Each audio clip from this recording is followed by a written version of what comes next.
Milk is a staple in many of our diets, but with so many different options, which one should we be choosing?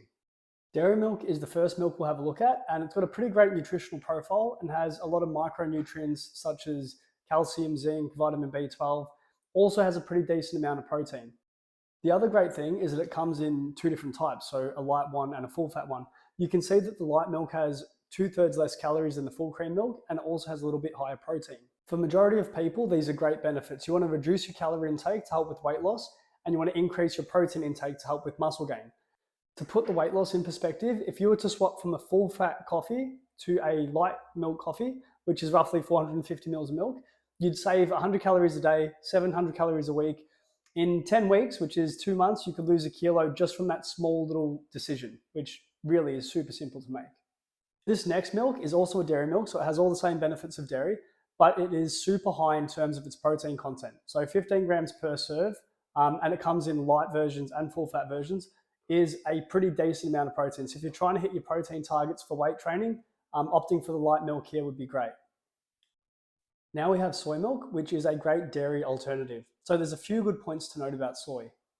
So first of all, it's got a pretty decent amount of protein per serve, 8 grams.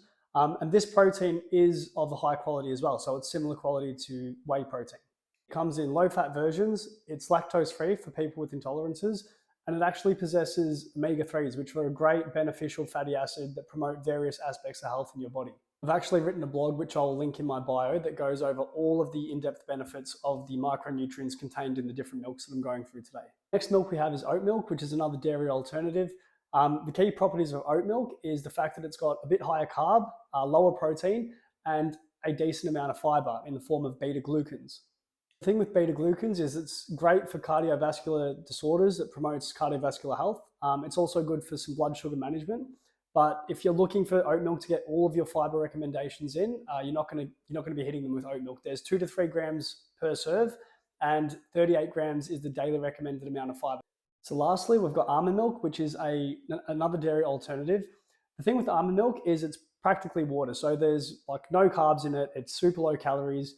The main reason you'd use this if you were someone that had like problems tolerating carbohydrates. So obesity, insulin resistance, diabetes, PCOS.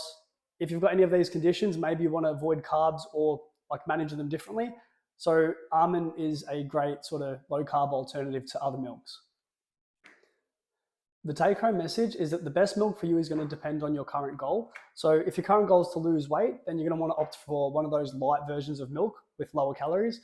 If it's to gain muscle, you're going to want to opt for the complete dairy protein milk, which has like 15 grams of protein per serve. If you're looking for a dairy or a low carb alternative, use the oat, soy, or almond milks.